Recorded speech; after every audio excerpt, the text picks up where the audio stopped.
3h15 du matin. Le ciel du Golfe était d'un noir absolu, sans le moindre signal radar. Un appareil furtif américain glissait silencieusement au-delà de la frontière iranienne, invisible, ne laissant aucune trace derrière lui. Tout se déroulait parfaitement jusqu'au moment où une alarme déchira le cockpit. Verrouillage missile.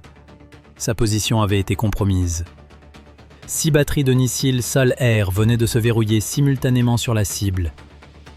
Il n'y avait plus de retour en arrière possible. Moins de 90 secondes séparaient le pilote de l'enfer. Ce n'était pas une rencontre fortuite. La cible était Hogab 44, le joyau à 9 milliards de dollars de Téhéran, une forteresse souterraine enfouie au cœur des montagnes de granit. Conçue pour résister aux bombes anti-bunker les plus puissantes, cette base représente la police d'assurance ultime de l'Iran. Après des mois de confrontations clandestines dans le Golfe, Washington avait décidé d'agir. Mais l'Iran ne se contente pas de défendre, il chasse. La structure d'Hogab 44 est un labyrinthe stratégique, avec des portes en acier épaisses de plusieurs mètres, capables d'abriter un régiment entier de chasseurs prêts à décoller depuis les entrailles de la Terre. Au cœur du piège se trouve le Bavard 373, un système de missiles national conçu pour contrer directement le S-400. L'Iran crée délibérément une zone de mort, attirant les appareils américains profondément dans son espace aérien avant de refermer le piège. Et pour les pilotes américains, le silence des radars ennemis est la chose la plus terrifiante qui soit. 3h20. Au large de la mer d'Arabie, le pont d'envol de l'USS Gerald R. Ford est un chaos parfaitement maîtrisé. Les F-35C Lightning II avaient décollé bien avant l'aube. Lorsque l'alerte de verrouillage missile retentit dans le cockpit, le pilote exécute une boucle à haute accélération gravitationnelle, poussant la cellule de l'appareil jusqu'aux limites physiques de sa résistance. Pour contrer le Bavard 373, les États-Unis jouent leur première carte, l'ADM-160M, un drone de l'heure électronique. Ces engins imitent, avec une précision redoutable, la signature radar d'un F-35. En inondant les écrans iraniens de cibles fantômes, les forces américaines contraignent les équipes de missiles à émettre activement, comme allumer une torche en pleine nuit. Dès que les radars iraniens émettent un signal, ils s'exposent. 3h22. Tandis que le duel radar s'intensifie, la bataille bascule du monde tangible vers l'immatériel. Suspendu au-dessus du golfe Persique, aux confins de l'espace aérien iranien, un fantôme venu de la base aérienne d'Al Udeid au Qatar, le A-37B Compass Call. Un supercalculateur volant conçu pour l'attaque électronique. Sa mission ? Localiser le cerveau électronique du réseau de défense aérienne iranien et le neutraliser. Le A-37B commence à injecter des bandes de brouillage à faible probabilité d'interception dans les chaînes à saut de fréquence iraniennes. La sophistication de l'opération est telle que les opérateurs iraniens peuvent à peine la détecter, mais elle est suffisamment efficace pour dégrader le rapport signal sur bruit. Pourtant, l'Iran était préparé. Ils activent une contre-mesure élaborée appelée réflexion numérique. Les stations Bavard 373 ne se contentent pas de brouiller les signaux américains. Elles les capturent, les retardent de quelques millionièmes de seconde, puis les renvoient. Le risque de tir fratricide, des pilotes américains tirant accidentellement sur leurs propres alliés, devient une réalité terrifiante. Mais les Américains avaient aussi leur cheval de Troie. Le A-37B change de tactique, abandonnant le brouillage agressif pour injecter de fausses cibles. Au lieu de tenter d'aveugler les radars iraniens, le Compass Call commence à alimenter le calculateur du Bavard 373 avec des paquets de données parfaitement convaincants, mais entièrement fictifs. Sur les écrans iraniens, l'unique F-35C se multiplie soudainement en dizaines, puis en centaines de cibles. Ces cibles bondissent en permanence sur la carte à une vitesse inconcevable. Les opérateurs iraniens sont plongés dans un jeu chaotique, gaspillant puissance de traitement et concentration sur des fantômes numériques, tandis que la vraie formation d'attaque américaine se faufile à travers les brèches. 3h30.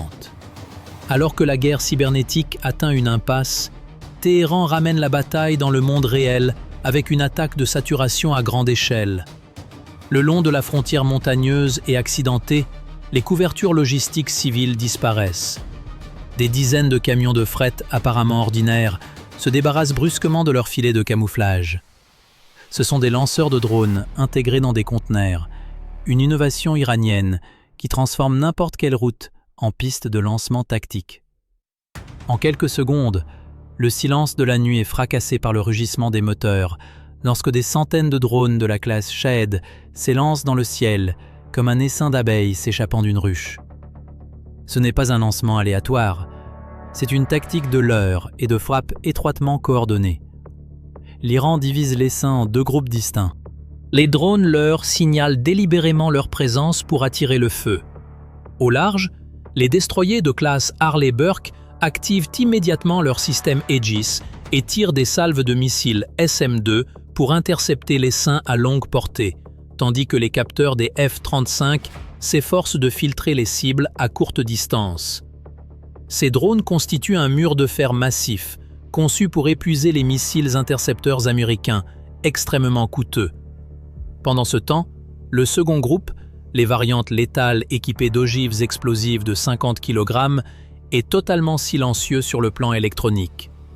Ces drones volent bas, épousant le relief, se faufilant dans les ombres des montagnes, se fondant efficacement dans le brouillard de guerre créé par leurs homologues bruyants. 3h35. Pour les pilotes de F-35C, le compte à rebours n'est plus une question de carburant. C'est une question de munitions et de temps. Ils sont submergés par des cibles bon marché, contraints de brûler leur stock limité de missiles dans la soute interne. « On ne peut pas les filtrer », rapporte un pilote, la voix tendue par la pression des manœuvres à haute vitesse.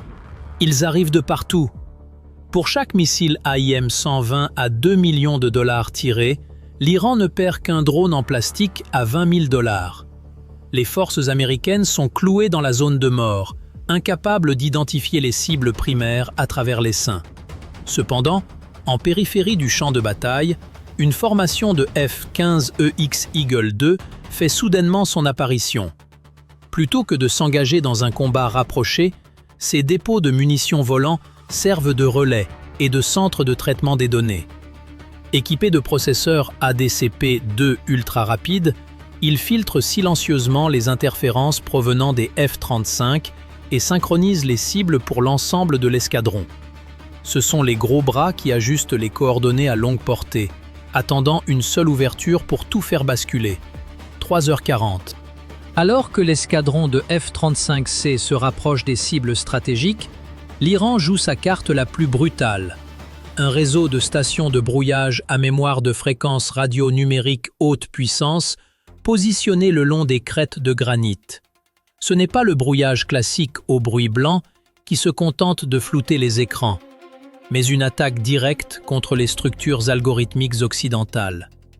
Le système iranien capture les signaux radars du F-35, les réplique des millions de fois avec un délai de quelques milliardièmes de seconde, puis les renvoie. Le résultat est une surcharge électronique qui se produit directement dans le cerveau du chasseur furtif. L'ordinateur du F-35 n'est pas physiquement endommagé, mais il est torturé par des données parasites. Le système de fusion de capteurs, fierté des États-Unis, souffre d'une grave saturation mémoire. Sur l'écran de visualisation tête haute, une cible réelle se duplique soudainement en milliers de cibles fantômes avec des signatures radar identiques à l'appareil réel.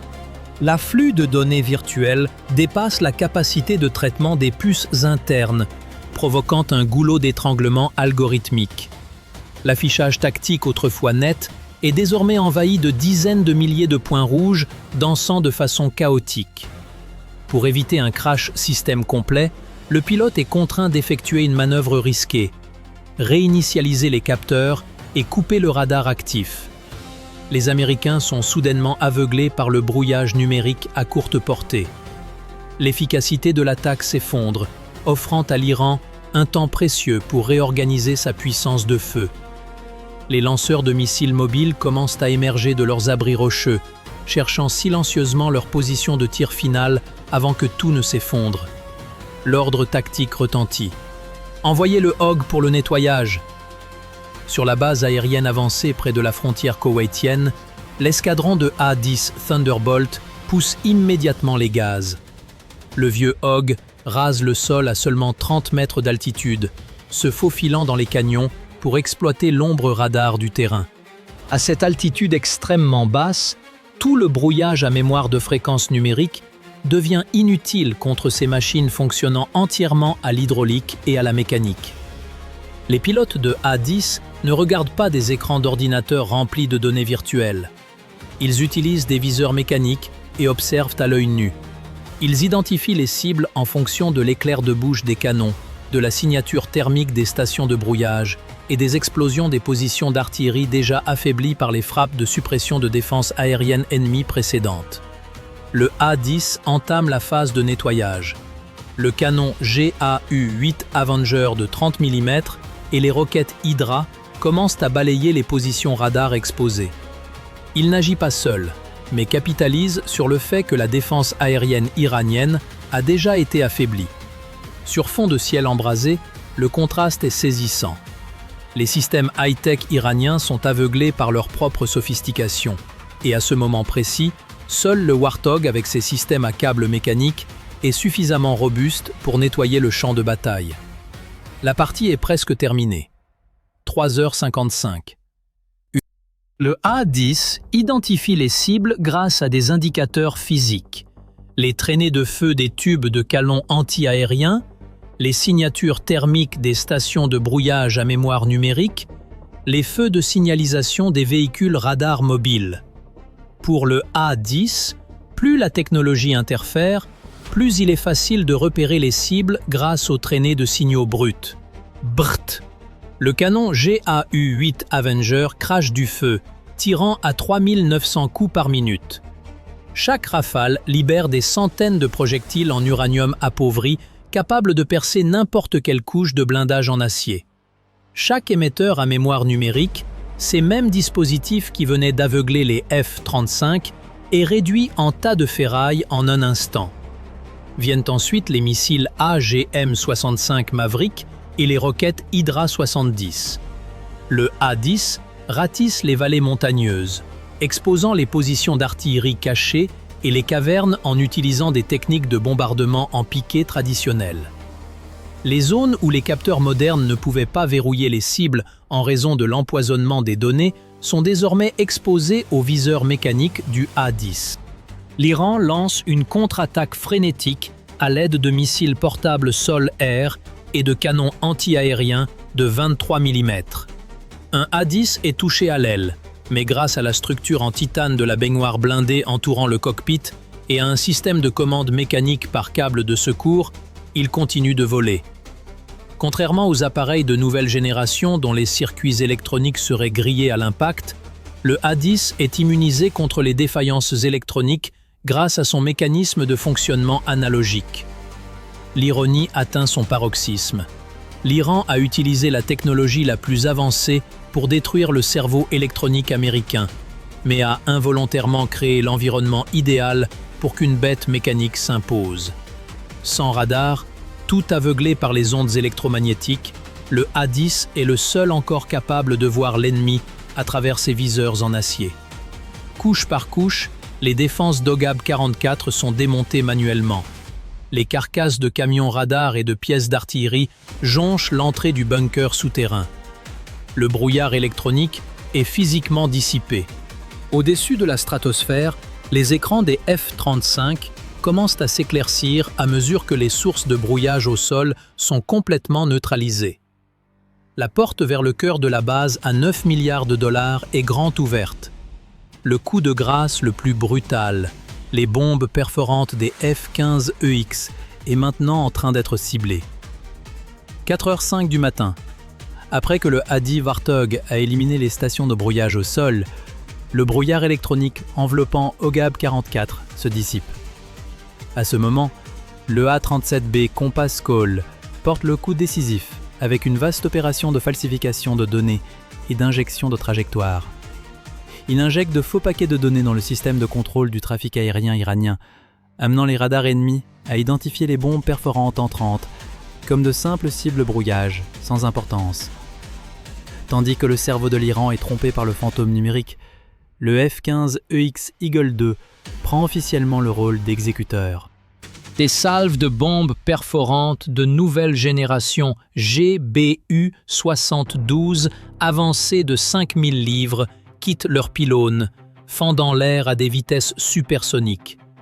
Grâce aux données de cibles physiquement vérifiées par le A-10, ces blocs d'acier pesant plus de 2 tonnes percent des dizaines de mètres de granit avant de détonner au cœur même du centre de commandement iranien. L'alarme missile retentit dans le cockpit du F-15EX à une distance extrêmement courte. Le pilote fait face à un choix, rompre la mission pour esquiver ou maintenir le cap encore 3 secondes pour s'assurer que la bombe frappe sa cible à l'entrée du tunnel. Il serre le manche de commande, serre les dents pour tenir le cap. Le missile frôle l'aile à quelques centimètres près, tandis que les immenses blocs d'acier ont déjà été largués de leur rail de lancement. Alors que la fumée et les flammes s'élèvent encore du sommet de granit, les escadrons de F-35 et de F-15EX commencent à se reformer pour rejoindre la mer d'Arabie. À l'horizon, le pont de l'USS Gerald R. Ford ouvre les bras pour accueillir ses enfants après une nuit qui aura fait l'histoire. 90 secondes plus tôt, le pilote du F-35 pensait que tout était terminé dans l'échec. Mais maintenant, les explosions surgissant des profondeurs de la montagne de granit avaient tout répondu. Le temps de l'Iran à Hogab 44 a officiellement commencé à s'épuiser. La base souterraine à 9 milliards de dollars a été neutralisée, ses portes en acier résistantes aux déflagrations soufflées de l'intérieur. Les États-Unis ont accompli la mission avec des pertes minimales, laissant une leçon coûteuse sur la combinaison de la guerre électronique et de la puissance destructrice brute. Ce dont peu de gens parlent concernant le A-10 Thunderbolt II, ce n'est pas le canon GAU-8, c'est ceci. Il peut voler même lorsque la quasi-totalité de ses systèmes électroniques sont hors service. À l'intérieur du A-10 se trouve un mécanisme rarement vu dans les avions modernes, la capacité de basculer vers des commandes entièrement mécaniques. Pas d'ordinateur, pas de capteur, juste le pilote et un ensemble de câbles de commande rudimentaires. À une époque où chaque chasseur repose sur la fusion de capteurs et des algorithmes, cela semble dépassé. Mais c'est précisément cette qualité archaïque qui lui permet de survivre quand tout le reste est aveuglé. Cette nuit-là, alors que la guerre électronique transforme le ciel en chaos, le A-10 n'a pas besoin de voir clairement. Il a juste besoin de continuer à voler. Et ça, c'est suffisant pour mettre fin à la bataille. On pourrait se demander d'ailleurs si dans un monde où la technologie domine tout, nous n'avons pas parfois tort de négliger ce qui est simple, robuste, éprouvé. La question mérite d'être posée, et la réponse n'est peut-être pas aussi évidente qu'il y paraît.